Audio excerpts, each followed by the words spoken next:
መንግስት ሽወደን ኮሮናን ምክልኻል ዝተኸተሎ ስትራቴጂ ቁኑዕ ነይሩ ክትብል ሚኒስተር ማሕበራዊ ጉዳያት ገሊጻ መራሒ ናይታ ኣብ ዝቐረባ እዋን ብሃገር ሩስያ ወራር ዝተኻየዳ መራሒ ዩክሬን ንመንግስትን ሃገርን ሽወደን ኣመስጊኑ ዝብል ካብ ዩክሬን ዝወፀ ዜና መልኪቱ ኣሎ دعنا هذا اللي زخبركم تخطات مدبنا زي خاب ستوكهولم زمربرو مع كان زينا هارمون إن لومي عسران حمشان لكاتيت كل تشعن عسران كل تنزتلالو مسنادو زينا غندر استات بمقدام كغرب لكم بس كلهم ما بستوريو زلو مسارحتي مسانا خصون حزو عدمكم كم تلمود محارب رحمي دحرزي مسقاقري ناب زرزر زينا توكم سناي مكتتال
መንግስት ሽወደን ለበዳ ኮሮና ካብ ዝተኸሰተሉ እዋናት ሒዙ ዝተኸተሎ ስትራቴጂ ቁኑዕ ነይሩ ክትብል ሚኒስተር ማሕበራዊ ጉዳያት ሽወደን ወይዘሮ ሌና ሃለን ግሬን ሓቢራ ክብል ኣገልግሎት ዜና ተተ ሎሚ ሓቢሩ ኣሎ እታ ሚኒስተር በጋጣሚ ነቲ ሽወደን ከም ሃገር ዝተኸተለቶ ፖሊስን ስትራቴጂን ንምክልኻል ለበዳ ክምርምር ዝተመስረተ ሃገራዊ ኮሚስዮን ናይ መወዳእታ ጸብጻብ ብዘቕረበሉ እዋን ብምምልካት ከም ዝኾነ እቲ ሓበሬታ ኣነጺሩ مسرت حبريتا هالنجرين منجستي عبد الله سباز تمركوسه لؤمن زي جددن عجباب بمتكام تقلع العزوة زي بلو جواب استراتيجي كل خال لبدا مختلو حدا تمرز مقدم من باروت كوميشن كم زجلسن نساون نزم دم تازل هم تسمع معلون كنوع كم زنابرن كتب المقويت على بحال وجنتي كوميشن جل منجستي كجبروز نبروز كي جبرو حليفو بمبال نزغربو نغفتاتات كا تا منستر نبرات قدلتات يوم بمبال كم زتقبلتو حبير الله يقول مبر منجست شودن بعل مزي حزباو طعنا خمتن العلي سمع نيرو نزبل نغفتات استفلالي وجنات بمنصاق نخيلاتات تم حلال فتح مامات زهاجر سمعنا بموسانا كن مسجن مبر كن كفاي قبان بمبال منجستن مرجسيون كم زيت خلاخلتتي زينا عمل كيتو بريسيدنت يوكرين فولاديمير زيلنسكي نشودن تقلاليت منستر ماغدالينا اندرشونن كم زمسجنه غازيتا داغنس نهتر حبيرو الله فولاديمير زيلنسكي ناي مسغانا ملختو بمجد تويتر ابيلو نمنجسن حجرن شودن سلتخل حجز كم مسجنه خفلت تخيل الله شودن وتادراون تكنيكاون كمون سواو دغف يوكرين كم ذهبت نتقلا نقدميتي منستر سلتي ادمعي دغف منجس شودن كم زمسجنن ود مكلخال انصار بريسيدنت بوتين كان هنصينا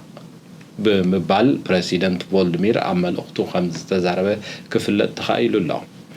تانكتا زي خمزيلون كله أقل زينا بي بي سي خمز حبرو تانكتات حجر روسيا درو أب رأس ختمة يوكرين كم زعتوا زلو سمينا وخفال تهاجر زنوبرو زيجاتات تفنجرت الناقورو حيل صلاحو بده منستر مكلخال يوكرين سويعو خمز اللو كفلت تخيل الله كتما كيف أبا حدا ليتي بتتوكست تتقيعا قال هنساعدات كعنون كلو حيال السبيل سبات خمز قصلو زتفلالي مع كنا زين عالم قليزو مالو هاجر روسيا نزعن وتات زباحل زلو تنزق كم زلان سمو زي تتقسم من السر مكلخار روسيا تاعب معكل كتما كيف زودغت نفاريتون نا يوكرين مقانا خمز قلتا أقل قلوز زينا رويترز حبيرو الله هاجر يوكرين بوغنا تا نفاريت ناي روسيا مخانا غليزا خمز نبرتن ابزي نخلاي معلت غصيلو زلو خوينات تا اب مبراق سمين دبوبن تتقع زلا روسيا كاب قربا رحكت نوانا ختما يوكرين كيف كبيبا خمزلا زتفلالو صفصات عملكيتهم علو حيلتات يوكرين غاس سراويت روسيا متع نقاف دلدلات يعنو خمزلو زتفلالو صفصات يملكتلو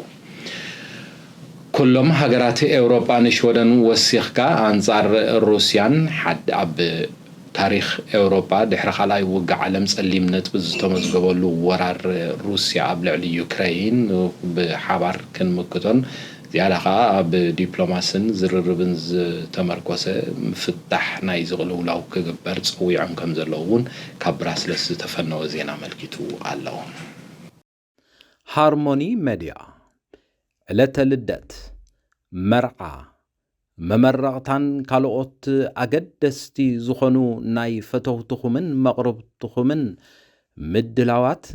ناينقع حقوسكمن انقع عبقعكمن ملأختتات انمم حللاف زخلكم مدب جميرنا خمزلنا بزقات أمزي نخلوكم تختاتل هارموني ميديا نحبر نقولكم فتوتكمن مغربتكمن انقعبقعكم نمبال ابتدليلو اوان هارموني ميديا عدل كفيتلكم سلازلو تتقملو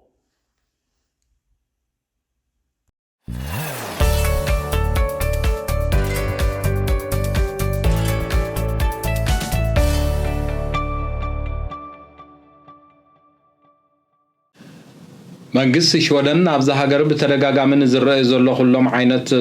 ጾታው ዓመጻት ንምውጋድ ኣብ ዝግበር ዘሎ መጠነ ሰፊሕ ስራሕ ንምጥንኻር በዚ ክስ ዝተኸሲሶም ገበነኛታት ምዃኖም ዝተረጋገጸሎም ሰባት ዝወሃቦም መቕጻዕቲ ንምትራር ብምሕሳብ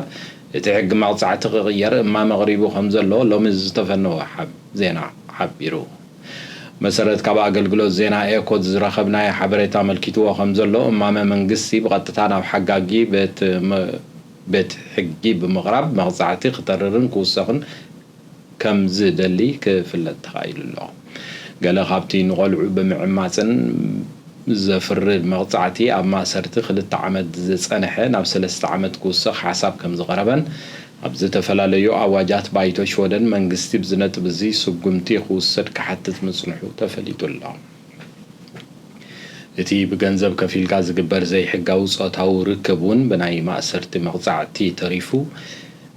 በናይ ገንዘብ መቅጻዕቲ ሙኻን ተሪፉ በማእሰርቲ መቅጻዕቲ ክቕየር መንግስቲ ካብቲ ዘቕረቦ ናይ እማመ ሰነድ ተጠቂሱ ዘሎ ጉዳይ ምዃኑ እቲ ጸብጻብ አረጋጊጹሎ ኣብዚ ሰሙንዚ ኤኖክሰን ንጸጥታዊ ኩነታት ኤውሮጳ መልኪቱ ምስ ብርክት ዝበሉ ኤውሮጳውያን መሻርክቲ ከምዝ ዘተየ ካብ ብራስለስ ዝተረኽበ ሓበሬታ መልኪቱ ሓበራዊ ሰላምን ጸጥታን ከባቢናን ምሕላው ኣብ እንገብሮ ዘለና ጻዕሪ ህላወ ጥሙር ሓይሊ ኣዝዩ ኣገዳሲ እዩ ዝበለ ወኪል መንግስቲ ኖርዌይ ከምኡውን ምስቶም ኣብ ጥሙር ሓይሊ ዝሳተፉ ኣብ ሰሜን ኤውሮጳ ዘለዉ መሻርክቲ ብዛዕባ ኩነታትና ምዝታይን ኣዝዩ ኣገዳሲ እዩ ክብል ኣብ ዝሃቦ መግለፂ ሓቢሩ ኣሎ ኣብ ሃገረ ዩክሬን ዘሎ ኩነታት ኣዝዩ ተኣፋፊ ከም ዝኾነን ጸጥታዊ ኩነታት ኤውሮጳ ኣዝዩ ዘሻቕል ኮይኑ ከም ዘሎ ክብል ሚኒስተር ምክልኻል ኦድ ሮጀር ኤኖክሰን ትማሊ ረቡዕ ኣብ ዝሃቦ ዜና ኣመልኪቱ ኣሎ ኣብ ጥሙር ሓይሊ ዝሳተፈ ሃገራት ኖርዌይ ብሪጣንያ ዴንማርክ ኤስቶኒያ ፊንላንድ አይስላንድ ላትቪያ ሊትዌንያን ኔዘርላንድን ከምኡውን ሽወደንን ምዃንን ዝተፈልጠ ኮይኑ እዚ ጥሙር ሓይሊ ኣድላይ እንተኮይኑ ምስ ኔቶ ብምጥማር ብቕልጡፍ ክዋፈር ከም ዝኽእል እቲ መግለጺ ኣመልኪቱ ኣሎ ዓሰርቲኦም ሚኒስትራት ምክልኻል ሩስያ ንተገንጸልቲ ዞባታት ምብራቕ ዩክሬን ኣፍልጦ ማሃባ ኣብ ደቡብ ዩክሬን እትገብሮ ዘላ ከቢድ مختات سراويت ون كمون أب زوبا دمباس زلهم متتاو كونينوم يوم قبل إنوكسن كم زجلسة التي خاب أصلاً براسلسن زتتنا خرزينا حبيرو الله تكتاتلو وزلهم أب ستوكهولم زمربرو هارموني ميديايو دحر زحاتير صبصاب كونتات أيرن كالوت موعوعن نابحات صرت زيناتات كسجاجروكمي مسانا صنحو زحكوس بسرات ننببت مصحف اب حق انيا زانتاس تمركوست حداس مصحف اب ليبيعت انيسه ናይታ ኣብ ሊብያ ከቢድ ዓመት ዘጋጠማ መንእሰይ ዊንታ ወልደ ገርግሽን መሳጥ ዛንታን ኣብ መጽሓፍ ኣብ ሊብያ ጠኒሰ ቀሪቡሎ ኣብ ሊብያ 17 ግዜ ዓመት ኣጋጢሙኒ እቲ ዝሰንብድን ተስካክን ዛንታይ ግን ኤውሮጳ ምሳዕተኹ ይጋጢሙ ማዝ ጥራይ ዛንታ ናይቲ ካብ ኣዲስ ኣበባ ተመርዒው ናብ ኤውሮጳ ብዘእተዋ ጓል ኣንስተይቲ ሕማቕ ዝረኸበ መንእሰይ ሰመረ ሃብተ ስላሴ መሃር ዛንትኡን ኣብ መጽሓፍ ኣብ ሊብያ ጠኒሰ ብሰሓብ ገባብን ኣንጠልጣል ብዝኾነ ናጻሕፋ ተኸሺኑ እነሆ ተዳልዮ ይገርመካ እዩ ኣነ ካብ ኣዲስ ኣበባ ተመርዐ ንሽወደ መስእትኽዋ እታ ጓል ግን ኣብ ኣዲስ ኣበባ ካብ ካልእ ወዲ ጠኒሳ ከም ዝመፀት እያ ነጊራትኒ ዛንታ ናይታ ጓል 21 ዓመት ሜላት ተኽላይን ድሕሪ ሕልፈታ ዝተረኽበ ኣገራሚ ምስጢርን ኣብ መጽሓፍ ኣብ ሊብያ ጠኒሰ ክትረኽብዎ ኢኹም በቲ ቅድሚ ሕጂ ትምርዓወን ንባ ዛንታ ሄለን ካልእ መሃሪ ጽሑፋት ብምቕራብ እንፈልጦ ጸጋ ብርሃን ጎይቶኦም ተደሪሳ ኣብ ሃገረ ሽወደን ተሓቲማ ናብ መላእ ዓለም ተዘርጊሓትልኩም ኣላ ዝተፈላለየ ኣገራምን መሳጥን ዛንታ ስደት ሒዛ ንቐደም ትብል መጽሓፍ ኣብ ሊብያ ጠኒሰ ነዛ መጽሓፍ ንምውናን በዝስዕብ ኣድራሻ ተወከሱ ኣብ ሓቀኛ ዛንታ ዝተመርኮሰት መጽሓፍ ኣብ ሊብያ ጠኒሰ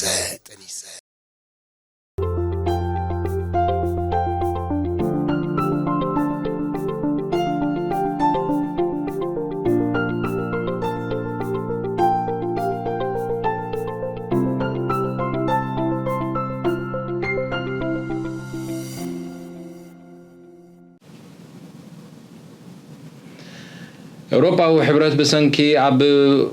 ዩክሬን ኣጋጢሙ ዘሎ ወራር ሩስያ ካብ ዓዶም ንዝፈናቐሉ ስደተኛታት ዩክሬን ንምቕባል ድልው ምህላው ኮሚሽነር ሕብረት ኤውሮጳ ዝኾነት ሽወደናዊት ኣብ ኤውሮጳ ሕብረት ይልቫ ዮሃንሶን ገሊጻ ደኾነ ግን ኣብዚ ዘሎ ዝዓበየ ብድሆ ዩክሬናውያን ኣብ ክንዲ ናብ ምዕራብ ኤውሮጳ ገጾም ዝስደዱ ኣብ ውሽጢ ዩክሬን እንድሕር ተመዛቢሎም እዮም ክትብል ጆንሰን ዘለዋ ስክፍታ ገሊጻ ከም ዘላ ተሓቢሩ ኣሎ መሰረት ጆሃንሶን ኩለን ሃገራት ኤውሮጳ ሕብረት ስደተኛታት ዩክሬን ንምቕባል ቁርባት ምህላውን መንግስታት ኤውሮጳ ኣብዚ ጽኑዕ ሓድነት ኣሪኦም ኣለዉ ክትብል ዝሃበቶ ሓበሬታ ኣፍሊጣላ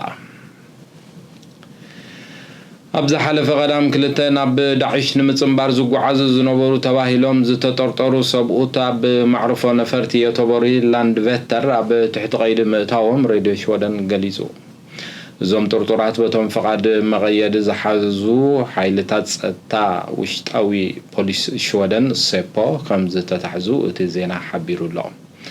እዞም ኣብ ክልል ዕድመ 40ታት ዝርከቡ ሰብኡት ኣብ መኽታብ ምስትምሃርን ግብረ ሽበራ ተዋፊሮም ምጽንሖም ዝገለጸ ጸብጻብ ሬድዮ ሽወደን ምስ ግብረ ሽበራውያን ጉጅለታት ርክብ ከይሃለዎም ኣይተርፍን እዩ ዝብል ኣብ ትሕቲ ቀይዲ ውዒሎም ምህላዎም እቲ ዝተረኽበ ዜና ኣመልኪቱ ኣሎ ኣብ የመን ሰንዓ ዓስኪሮም ዘለዉ ሓይልታት ሕቲ ናይ የመን ኣብ ስዑዲ ዓረብ ዝገበርዎ መጥቃዕቲ ሰብ ኣልቦ ነፈርቲ ብውሕዱ 16 ሰባት ብከቢድን ፎኩስን ከም ዝቆሰሉ መንግስታዊ ማዕከን ዜና ንግስነት ስዑዲ ዓረብ ገሊፀን ነቲ መጥቃዕቲ ዝፈጸማ ሰብ ኣልቦ ነፈርቲ ካብ ማዕርፎ ነፈርቲ ከተማ ሰንዓ ዝተበገሳ ምዃነን ዝገለጹ ሰበስልጣን ስዑዲ ዓረብ ላመን ኣብ ጄዛን ዝርከብ ማዕርፎ ነፈርቲ ንጉስ ዓብደላ ንምዕናው መንባሩ ገሊጸን ኣለዋ መደበር ቴሌቪዥን ኣኽባርያ ናይ ስዑድ ዓረብ እቶም ኣብ ኤርፖርት ዝቆሰሉ ገያሾ ዜጋታት ዝተፈላለዩ ሃገራት ምዃኖም ከም ዝገለጸን ጉጅለ ሕቲ ኣብ ውሽጢ እዚ ክልተ ሳምንታት እዚ ንኻልኣይ እዋን እዩ ናብ ማዕርፎ ነፈርቲ ጄዛን ናይ ሰብ ኣልቦ ነፈርቲ መጥቃዕቲ ዝገብር ዘሎ ክብል መንግስቲ ስዑድ ዓረብ ከሲሱ ኣሎ ዝኸበርኩም ተኸታተልቲ ሃርሞኒ ሚድያ ንሎሚ ዝተዳለወ ናይ ዜና መሰናድኦ እዚ ስጋብ ሕጂ ክትከታተልዎ ዝጸናሕኩም እዮም ንኹሉ ምክትታላትናን ቀጻሊ ዜናታትናን ሓበሬታን ኣብ ዓብዩ ኣብ ድሕረ ገጽና ከምኡውን ኣብ ኩሎም ማሕበራዊ ናይ መራኸቢ ማዕከናት ዜናን ከምኡውን ብዓብዩ ኩሉ ማዕከናት ዜና ሃርሞኒ ኣብ ኣፕ ሃርሞኒ ኣፕ ኢልኩም ኩልኩም ብፍላይ ኣንድሮይድ ዘለኩም ክትከታተሉ እንዳዓደምኩ ናይ ሎሚ ዓርቢ ናይ ዜና መሰናዶ በዚ ተወዲዩሎ ብሩኽ ቀዳመ ሰንበት ክገብረልኩም እንዳተመነኹ ዝመጽእ ዘሎ ሶኒ ብተመሳሳሊ ናይ ዜና መሰናድኦ ስጋብ ንራኸብ ሰላም እንዳሓንቀኒ እዩ ሃርሞኒ ሚድያ ዕለተ ልደት መርዓ መመረቕታን ካልኦት ኣገደስቲ ዝኾኑ ናይ ፈተውትኹምን መቕረብትኹምን ምድላዋት ናይ እንቋዕ ሓጎሰኩምን እንቋዕ ኣብቅዓኩምን መልእኽትታት ንምምሕልላፍ ዘኽእለኩም መደብ ጀሚርና ከም ዘለና በዝጋጣሚ እዚ ንኹልኹም ተኸታተልቲ ሃርሞኒ ሚድያ ንሕብር ንኹልኹም ፈተውትኹምን መቕረብትኹምን እንቋዕ ኣብቅዓኩም ንምባል ኣብ ትደሊሉ እዋን ሃርሞኒ ሚድያ ዕድል ከፊትልኩም ስለ ዘሎ ተጠቀምሉ